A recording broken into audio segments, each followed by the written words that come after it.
Hey everybody, I want to talk about a product and platform that I absolutely love and our latest sponsor, Interseller, the prospecting and outreach platform of choice for recruiters and sellers. Whether you're doubling down on business development or recruiting talent, Interseller does all the heavy lifting of finding contact data, automating the email and follow-up process, and syncs all that rich data into 20 plus CRM and ATS platforms.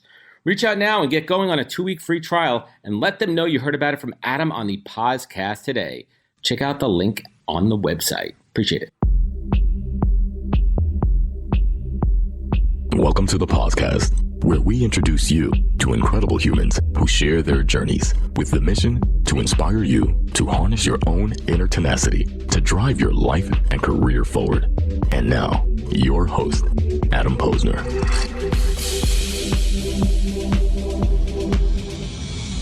Hey, everybody. Welcome back to the podcast, where I bring you the best and the brightest in the world of business, marketing, and career growth to help you harness your own inner tenacity and drive your career forward. My guest on the podcast today is Erica Rooney. Erica is the Chief People Officer at Acorn ICI, a keynote speaker, executive coach, and consultant, as well as a host of the podcast From Now Till Next. Definitely check it out.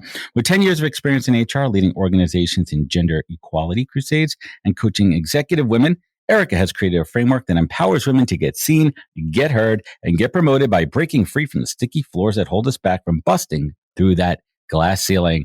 This is going to be a very female-focused episode, and that's what Erica does best and is an absolute expert in. But it's for everybody to learn more about promoting equality. And hopefully, we can use that to build a better, more equitable workplace and a world in general. So let's get to it. Erica Rooney, welcome to the podcast. Boom. Thank you. It's awesome to be here. Well, I am thrilled to have you here. So let's get started here. And, I don't like to just throw out the generic softball question. So tell me a little bit more about yourself, but I'm going to assume that a lot of my audience is not familiar with your background. And I want them to get, to know you a little bit. And, you have a tenured history in HR and women's issues specifically, but like many folks, you didn't start out doing that in HR, and you went to get your degree in Bachelor's in Science in Health Education and Master's in Science directly after, while you were being a personal trainer all at the same time. So how the heck did we get from there to here? Isn't that funny? Because I never would have told you I would have ended up in HR. I probably would have told you to take a freaking hike if you had asked me if I would do that at that time. But I fell into fitness. I was never a super fit person, skinny by nature as a kid, and fell into health and wellness because it was a career when I was putting myself through college that allowed me to pick my schedule and train around my schedule, right? I didn't have to work in retail or a restaurant where they were like, here's when you need to clock in and clock out. I could choose the clients that I would be working with in the hours. So it just worked out perfect for someone who likes to hustle. I could get up and train people at 5, 6, 7 a.m., go to class, train somebody at lunch, go to more class, and train somebody in the evening. And I think we call that a lifestyle business, right? Lifestyle career. Perfect. I'd never heard that term, but it was perfect because I could just plug it in. And then if I needed to take a day off, I'd just let my clients know. So it gave me that autonomy that all of my friends never had, Loved it. And that translated very easily into a career that I didn't know existed, which was corporate wellness. And so when I went to the University of Florida, we were required to do a internship as our last semester. And I found an internship that allowed me to get paid and to do personal training. And so I worked for Verizon. Yeah, as a health and wellness intern, right? I got to wear workout clothes to work and get paid to work out. You do not have to dress up. You do not have to put on a business suit. You don't have to look fancy. You could kind of just roll out of bed there. So let me ask you this. That's a very interesting kind of opportunity, right? Because it's kind of blending both worlds, and you get to experience corporate America. And I always kind of preach this too. My early internships were an incredible foundation for me because I got to learn not so much what I liked, but I also got to learn a lot what I did not like and certain things about corporate America, which later when I went on to work at a couple of big corporations like American Express and SiriusXM, I kind of knew some of those traps to avoid. But kind of looking back on it now, what do you think were some of those, thank God I had that experience because I didn't like it and I can apply that now lessons? In an internship? Correct. You know what? God, my internship was amazing because my internship, like, I got paid to work out. I got paid to talk to people about health and wellness. And I actually, as soon as I went back and finished my master's, I bugged my then boss for a job. So I took that exact same job fresh out of college. So I don't think I really had that. Like, I really wish I didn't do this, or, some shit that I didn't love. That didn't come until really my first HR job. Yeah, and we'll get into that in a second. So where was that first spark where you're like, you know what, like I'm enjoying this health and wellness kick and I'm enjoying this path in my career here. But where did that HR people mindset and path start to show itself? I have always loved helping people. That's always been my biggest why. But the problem was you can only go so high in corporate wellness. And I very quickly hit that ceiling. And I recognized I was in my 20s. I had no room to grow anymore because I was as high as I could go. I was like, what I can't be at my peak at 27. And so that's when I started to look for different avenues and different areas that I could go. And that's when I was like, you know what the hell? I'm just going to try HR. So let's, I don't want to date yourself here, but HR has certainly evolved over the last, we'll call it X amount of years. Looking back on it then, and it still is to some point, like it was kind of like the corporate police, right? Like who do I go to for benefits and payroll kind of stuff. But, what did you do to kind of up your knowledge in the world of HR? Or did you just jump in, kind of feet first with a blindfold on? I had been in fitness and wellness for too long to just be able to jump in without having some sort of background in education, because I didn't want to go all the way back to an intern pay. I had a kid, Of course. So I started taking some classes in human resource management, and I got my certification before I ever had my first HR job. Smart. And when you think about that too, it's like, all right, I could learn stuff at school, but is it really going to apply? When you jumped into that HR role, let's talk about those early days. Was it what you expected, or was it more, or were you like, you know what, this is right on? I had no idea what to expect. And I also didn't know how crazy people could be until I got into HR. Okay. So I would say I really had no idea what I was walking into. And you're kind of like a therapist too. You're kind of like the all right, doctor-patient confidentiality. Let's sit down. What's going on? People are airing their grievances. They're telling you what's going on in their life. And I think that's one of the pieces that we don't talk a lot about in HR, right? The good. Everyone thinks I'm just going to you, as I said before, to be a narc, or to complain, or to quit, or to ask for more money, right? But it's those conversations where you're really learning about people's lives and really understanding how much they're entwined, right? People always say business and business isn't personal, but it is. We spend almost more of our time of our life at work than we do, at home. Well, with our family, let's call it that, in this modern age of absolutely remote work. But with some of those early conversations, right? Did you feel like you were prepared? Was it like, this is what I want to be doing? Like, when did it hit home? Like, you know what, this is my career path. In my first job, I actually worked in a call center, which I loved because I felt like I was truly making a difference, right? People would come to me, you're talking about being their therapist, all of that, with real problems, right? And when I say real problems, I mean, these people were working hard, but they were from tough backgrounds, and they would come to me and they would be like, Erica, I'm trying to figure out if I should pay my light bill or if I should feed my kids. Those are the conversations that we don't always think about, depending on your socioeconomic situation, where these are real choices. When you come from that kind of a background to working with people who are high earners, right? Who come to you and they want to complain because they weren't paying attention to their paycheck and they didn't realize that the taxes were coming out incorrectly. Right. And now they have to pay $2,000 in a certain kind of tax that they didn't recognize. Yeah. And I want to be like, I'm sorry that you make $250,000 a year and you didn't pay attention to this, right? When I was working with people who were literally living out of their car. Yeah, true. When did you first start to recognize that there was a real disparity as far as equity, pay, just the whole situation was, pardon my French, fucked up in a lot of corporate America? I would say I really recognized that when I got into tech, honestly. And when I got into tech was when I recognized that, number one, women don't ask. They don't ask for as much as men ask for. and therefore they don't typically get as much as men get because they didn't ask for it.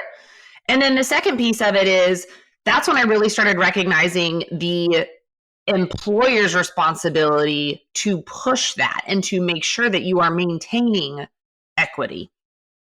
That's a really interesting point too. And let's kind of break that down a little bit, because there's kind of two sides to it too. If you're a smaller business owner and it's like, all right, well, if they're not asking for it, I'm not going to give it to them. We're in a capitalistic society, right? So I want to say this very empathetically and softly, like part of me understands that a little bit from a business perspective, sure, but not from a gender equity perspective, right? Like, okay, if you're not asking for something, I'm not going to, if someone's not asking me for a raise, but on the flip side of it, right? Like we think about equality, right? Like why should a man in the same exact position as a woman be getting paid less, right? So we have to take that responsibility to ensure that all voices are being heard, and especially amplifying voices that are quiet. And I think that's really the core point there. How did you approach and coach women who maybe came to you and said, hey, Erica, like, I don't know how to ask for a raise. I feel like I don't deserve it, or I don't feel like I feel like I deserve it, but I don't know how to like position my voice. Like, how did those conversations go? Well, first of all, a lot of women don't even know that there are different things that they can ask for. For example, I just coached a woman the other day, and she had a job offer. I did a very quick Google search on what the actual pay range for that role was. Found out she was being offered towards the lower end, which is not surprising. But I was like, all right, you're going to go in, you're going to ask for more money, you're going to ask for more PTO, and you're even going to ask them to pay a portion of your benefits. And this person was like, I can do that. Like, I don't think they're going to give it to me. And I was like, doesn't matter. Like, you are still going to ask, because truth of the matter is, being in HR, they likely will not do anything with that benefit piece of it. But if you're asking for 3 things and they can't give you one, that means they can focus in on the other 2. So that's a leverage move. Just giving the confidence. Oh yeah, it's a total power move. But giving them the confidence, because women are so culturally programmed to want to make it a winning solution for all, right? And so women are usually solutionists. Mm-hmm. Yeah, whereas men are like, hey, I'm in it to win it. Like, I am the star player. Let's go in, because that's how they're taught, right? Think about little girls sit down and they all do, and this is going to be very generalistic, so I don't want people coming for me. But little girls sit down, they all play dolls together, everybody's having a good time. Boys are rough and tumble out there, going hard on the basketball court, winning or losing all the time. Girls don't get exposed to that winning and losing at the very beginning like the boys do, right? So then the boys go into corporate America and they're like, I'm here to win, let's go. And the girls are more like, how can we all have a good time? Like, how can we all win? That's it. That's an interesting point here. So let's make a little bit of a left turn and unpack that a little bit. So I have a son and a daughter. I have an older, my daughter is almost 11 and my son is almost 5. And my wife is a very strong, confident professional. She's a corporate real estate attorney. This is what she does for a living. So we instilled with our kids, both of them early on, that like, you're going to lose. And we let our kids lose early on in games, and we try to make them competitive. And I don't believe in participation trophies or any of that bullshit, right? I think kids need to learn that there's going to be a first place and then there's everything else. And that's just a matter of fact of life. And the sooner they learn that, the better. And I think more of us as parents need to enlist that. Like, obviously we're going to do it with empathy and care. Yes. Right? We're going to have a soft landing for them. We're going to provide a safety net when possible. But I think it's important at an early stage to let our kids fail, let them fall, let them get hurt, let them feel certain levels of pain. We can't just keep coddling them all the time. What are your thoughts? So I also have a boy and a girl. My son is about to be 8 and my daughter is about to be 5. So kind of right along there with you. My favorite thing to do with my kids, especially my son, who's very much into sports, I encourage him to train, to work out when it's not practice time. This is how you get better. This is how you get stronger, right? Nobody wants to do the work, right? If it could just be given to us, we would do that. So of course, as an 8-year-old, he's like, yeah, it's all right. It's all right. Then he shows up to these practices and he realizes he's not the fastest kid on the team. He's not the strongest kid on the team. He's not the kid then who gets to bat first or play first or all the accolades that he does want. And I'm like, well, did you do the work? And I very much try to teach that you have to put in the work to get the reward type mentality, because especially nowadays, kids just think everything's given to them. Those participation trophies, all of that bullshit. Like, I want him to understand that the amount of effort and work that you put into the activity is what you will get out of it. And guess what? You may be putting in the work every single day, and you might not get first place because somebody else is putting in more than you. Hi, everyone. I want to tell you about MetaView, a platform that uses AI to automatically write your interview notes for you. I've been using MetaView on my own interviews, and it's been a game changer for my efficiency and ability to have high-quality conversations with candidates. I could focus on conversations rather than on taking notes. MetaView's interview summaries are purpose-built for recruiting, so they're 10x more accurate and relevant than generic transcription tools. And they work seamlessly with your existing recruiter stack, video conferencing tools, and even mobile calls. So there's no need to change your existing workflows. Join recruiters at companies like Replit, Scale, and Brex and see the magic for yourself. Head on over to metaview.ai/Pozcast, Pozcast, to get started with your first 5 interviews for free. Check it out. So I want to get back to your story. So after Verizon, you worked in HR management for a few different companies, and most recently, you're serving as Chief People Officer over at Acorn ICI. And I listened to your show, Next to Now, and I know a huge point of your focus is progress through the next level of your career. What are a few of those most important things, women in particular, to make strides in their careers and not remain stagnant? So I want to get back to promotion, right? Like, how does a woman specifically advocate for herself in the workplace as far as advancement? And I know it's going to kind of go back to some of the things we were talking about earlier, but I want to talk specifically about promotions internally. Yeah, you have to do the work. Nobody is going to be your biggest advocate but you. And I got roasted on TikTok. I tend to embarrass myself on TikTok from time to time, but I did a TikTok where I said, if you want to get a raise, here's what you don't say, right? And this is raise, promotion, anything. And I was like, don't come at me saying that, Bob next to you makes more money than you. Don't come to me saying that the market says you're worth this much money. Don't come to me and say that the cost of your eggs went up, because guess what? The cost of my eggs went up too. I said, if you want to get a promotion, if you want to get an increase, if you want to get a corner office, you come to me and you tell me why you deserve it. You show me the work that you did. And when I tell you that people roasted me, they went to town. Why? How? I don't see anything wrong. I agree 100% with what you said. That type of toxic culture. You call yourself a chief people officer. My manager should know what I'm doing. You should pay me what I'm worth. All of which I agree with. Let me be very clear. I agree that your manager should know what you're doing. I agree that you should be paid what you're worth. I agree all of those things, but you have to be your biggest self-promoter, because in reality, everybody else has a lot of other bullshit on their minds, and you are not it. So if you have to be your own advocate, 100%. And this is what cracks me up, because this just brought me back to this damn participation trophy that you're talking about. Right? It's like, you want me to just give you more money because the market says you deserve more money? That's not the way it works. That is not how business works. Nope, not at all. And I think that comes down to, and what's so interesting about that, it's coaching on 2 levels, right? And correct me if I'm off on this one. You're coaching people on confidence, how to find their own inner voice and have the strength to speak up. And the other piece is giving them the actionable tools, the toolkit to have these conversations, how to be their best self advocate, how to promote themselves, how to frame up their accomplishments as an advancement of where they were and where they're at now, and justify why they deserve that raise or promotion, right? Absolutely. And I've already said this, but nobody is thinking about you as much as you are. Of course not. So you need to have your own little kudos file, so that every time you do something amazing, every time you've added to your toolkit, every time that you've helped somebody out, every time that you've saved the company money, process improvement, whatever, you need to put that in a file and save it, so that when it comes down to it, you can be like, here is this amazing list of all the things that I have done for you. Because guess what? Some of those things over time are just small things, but they add up. And I will give you a case in point. I had a woman on my team, and I was going to give her a decent raise when increased time came around. But before increased time truly came around, she came to me with this list of everything that she did, how she added to my team, the company culture, everything. And I was like, damn, I forgot about a few of those things. And I actually went back and gave her more money. Mm-hmm. Wow. It wasn't that I wasn't going to give her a good ass raise. It was because she came to me with the hard facts. And I was like, oh, okay.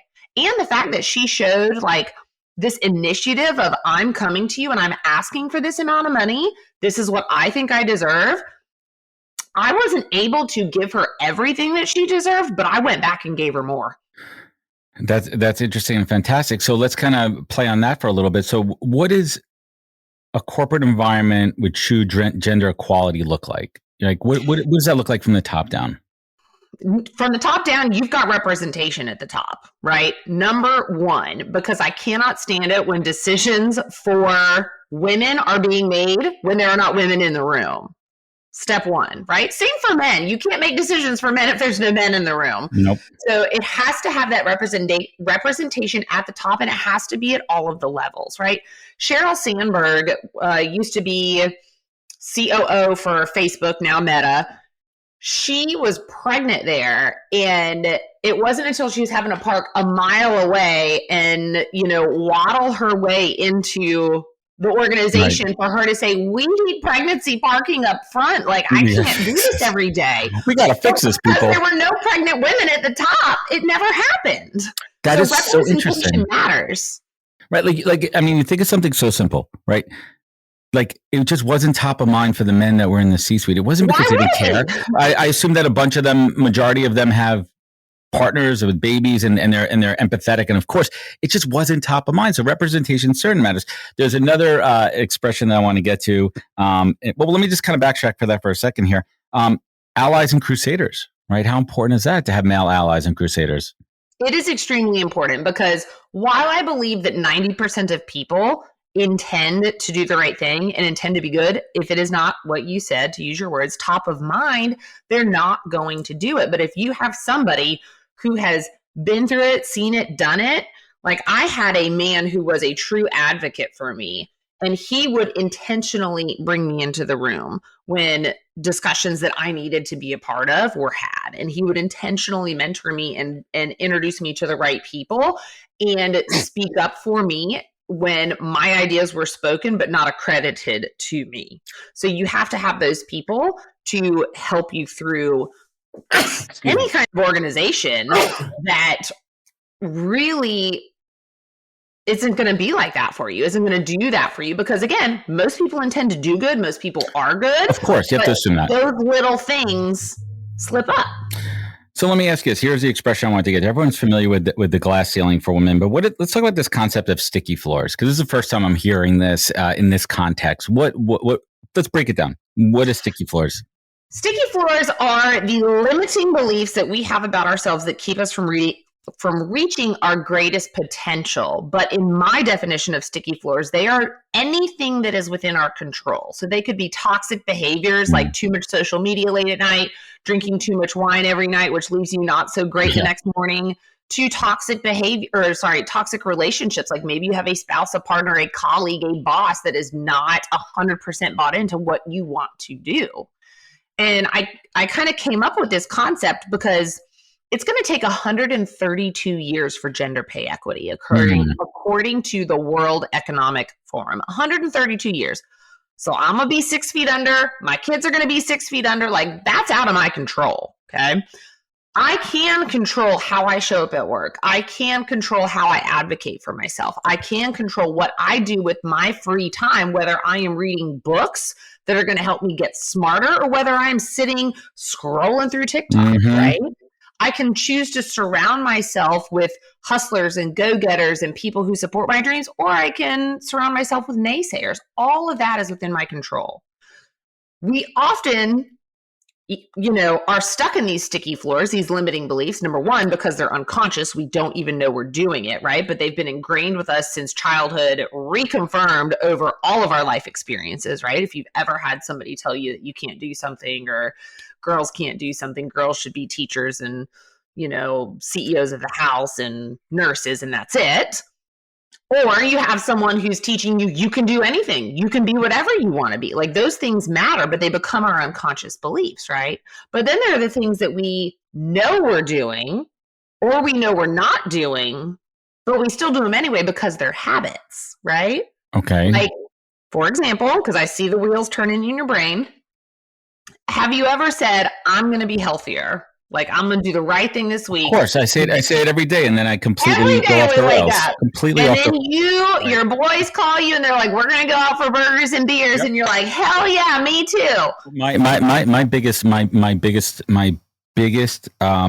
well, I have lots of guilty pleasures, but one of my favorite guilty pleasures is when I take either of my kids to a birthday party, and then they put the pizza out for the parents. And I'm like, I just had lunch at home, but I see, and it's not a full slice. I call it the pizza shot. You know, when they cut the pizza in half the long way, and I call it the pizza shot. And I'm like, well, it's just a shot of pizza. I'm not having a full drink of pizza, but then I have like 4 shots. Yeah. I have like 4 pizza shots. And then all of a sudden I'm like, shit, I just had 2 slices of pizza. Anyway, I digress there for a moment. So Erica, how do you personally overcome your limiting beliefs?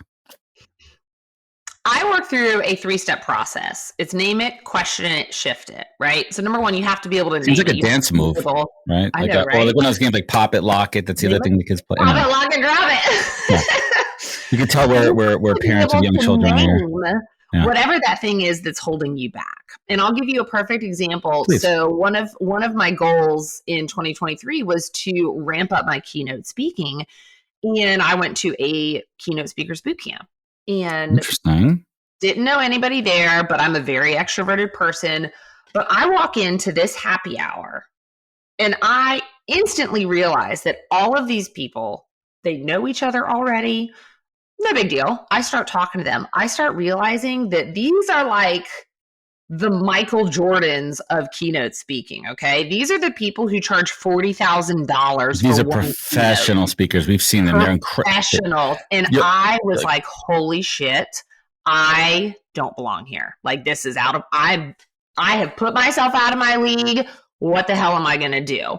And I made it through this happy hour. I was like, okay, I got to do this. So I made it through it. As soon as it was like socially acceptable to leave, I bolted to the elevator. I go up to go to my room, and literally I had this aha moment. And I talk a lot about making sure that you seize on these aha moments when you have them. Otherwise, it's just going to pass you by, right? And you're going to go back to whatever you were doing.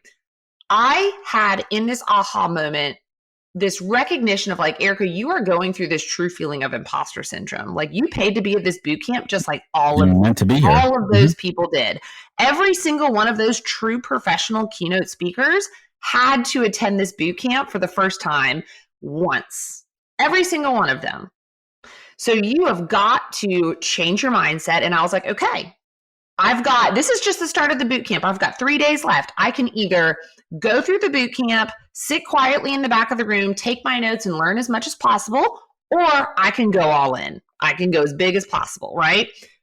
Paid money either way, so I might as well go big. So I decided to go big. So anytime they said, raise your hand for an opportunity, I would raise my hand. I would speak up. I would put myself out there. And that alone gave everybody a reason to now talk to me, a reason to engage, because they were like, oh, you're the girl that said this, or oh, you're the person that did that. Yep. So I started talking with these people more, forming connections and making friendships, right? But I had to have that, number 1, the aha moment. I had to question myself.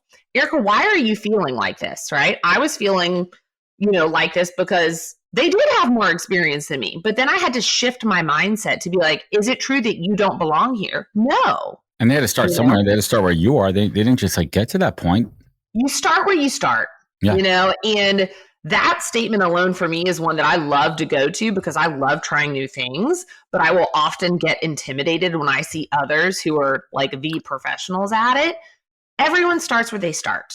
If you're on a weight loss journey, you could have 10 pounds to lose or 100 pounds to lose, but we all start where we start. Erica, who's your kind of like gold standard as far as keynotes? Who's a couple of the best that you've seen out there that you try to emulate one way or another? Cassandra Worthy is one of my favorites. I love to follow her. She speaks on change enthusiasm and that we can harness our emotions in power change, because let's face it, change is the only thing that stays the same. So Cassandra Worthy is one of my favorite. Ryan Estes is one of my mentors as well. He's previous chief revenue officer, so he does really great with sales people. Those would be my top 2 right now. Have you seen, or maybe seen on YouTube, Jesse Itzler? Yeah.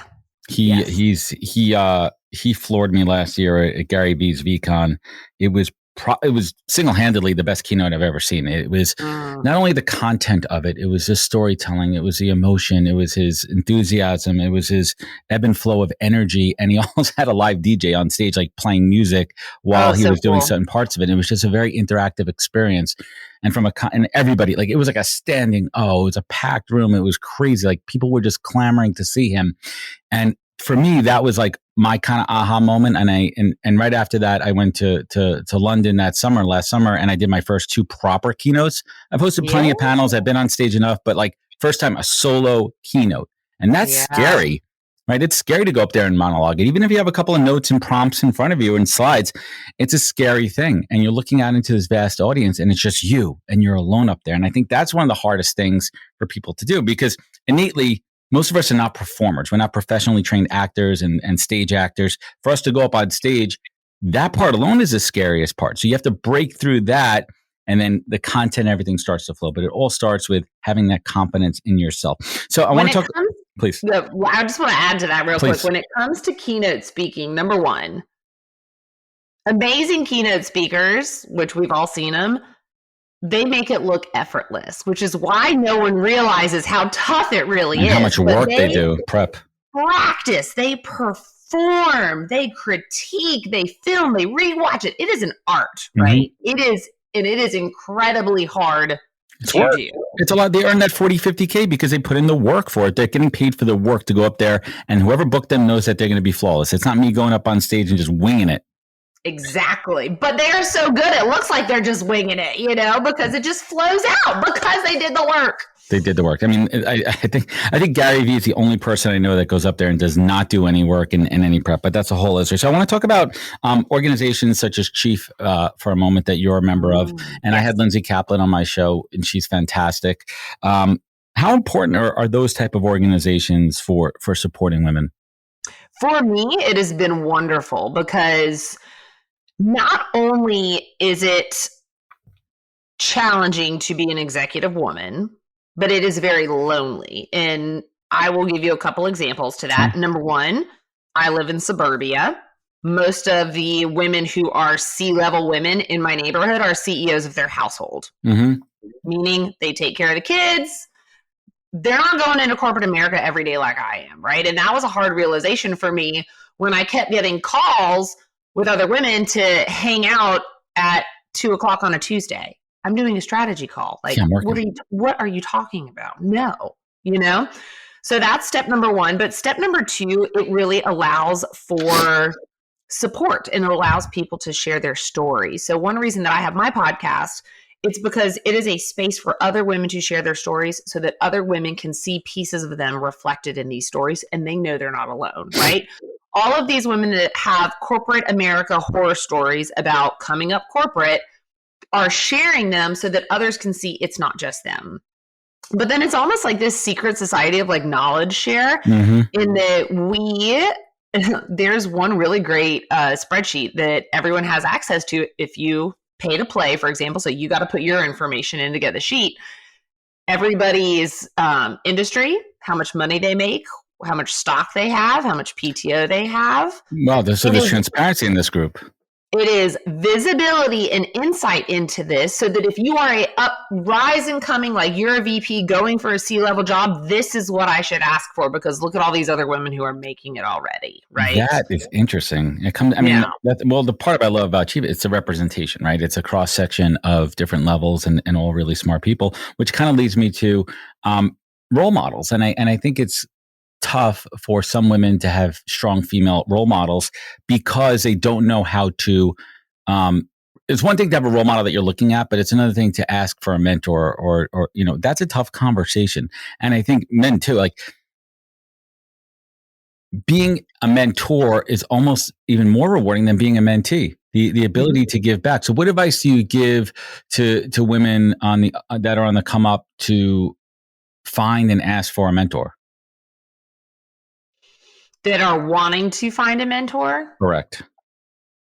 Because it's tough, like to ask somebody for their time and to ask somebody for their energy and their wisdom. for nothing. It is, but you know what? Like I believe that if you have good intent and true intentions and you really want to learn, like these relationships become they're organic, but they're also very mutual. And it's ironic that you bring this up because I actually have a LinkedIn post halfway curated on my screen for somebody that considers me their mentor. Okay. Mm-hmm. But I am giving them kudos on this post to being my mentor because they also teach me so much. That's what I'm talking about. It becomes, right. It's not just about me giving you this HR knowledge and advice. Yes, that happens. But it is this give and take relationship. And I'm very, very proud of this individual. She's come a long way. She's got the gumption, the growth mindset. Like she's going to be hella successful in whatever she does. But she is also just as much my teacher as I am hers. It's so interesting too. And I'm actually writing a note right now because I'm going to make a post about it too. So I mentor Kevin on my team who works with me and as my partner on the Web3 side at Probably Nothing Talent. And one of the greatest joys for me in my professional growth over the last year has been mentoring him because I've never considered myself a real leader of people until the last couple of years and having folks underneath me in my business. And I found this just joy and passion from it. And I'm looking back on 20 plus years of experience in the workforce. I'm like, holy shit, I actually learned a lot. And I model that on some of the great bosses that I've had, the great leaders, the great mentors. But I also look back at the ones that I freaking hated. And for those reasons, those are the ones I try not to repeat that behavior. Just I think that's critical too. So let's bring it home here, Erica. What gives you the most optimism about gender equality in the workforce moving forward? What are those green flags that you're seeing out there that's really making you happy? Let's end this on a positive note. Yeah, no, I mean, I see more and more women are not afraid to ask, right? I see more and more women seeing the possibility, seeing the yeses, seeing the advancement, than seeing the obstacles, and they're actually doing something about it. I love it. And, I love to ask every guest on my show 2 questions to kind of bring it home because this is my masterclass. And I love to listen to them all and put it all together. Erica, what is the single greatest piece of advice that you've ever received that you take action on daily? Don't ever stop learning. Like, I know that is very cheesy, but I read so many books. I've already read 15 books this year. Wow, good on you. I know.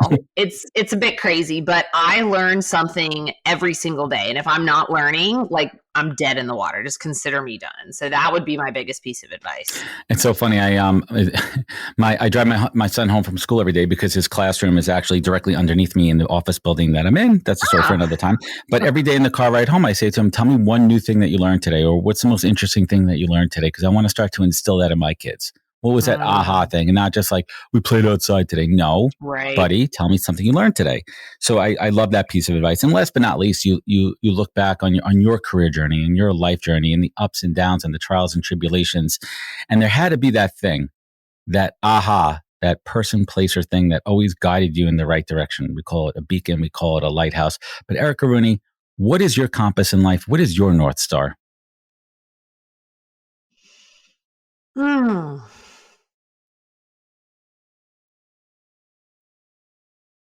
I feel like my North Star is honestly where I want my daughter and my granddaughter to end up. So it is the potential. Yep. I dig it.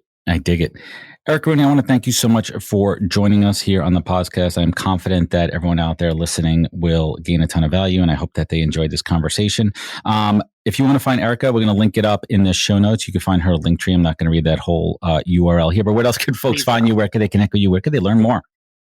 Learn more on LinkedIn. I'm huge there. So message me. Say, you heard me on the podcast, and I will hit you right back up. And then also my podcast From Now to Next, wherever you are listening to this podcast. Check it out. It's a good one, folks. Erica, hang with me 1 second here. And everyone listening, again, if you like this episode, sharing means caring. Leave a review, a rating. It goes a long way. Remember, take care of each other. Look out for one another. Find out more at thepodcast.com and catch us next week for another great episode of The Podcast. Take care, everybody. Wisdom is forever, but for us, it's time to go. Thank you for joining us. Luckily, we'll be back with our next episode soon. jam-packed with more incredible humans.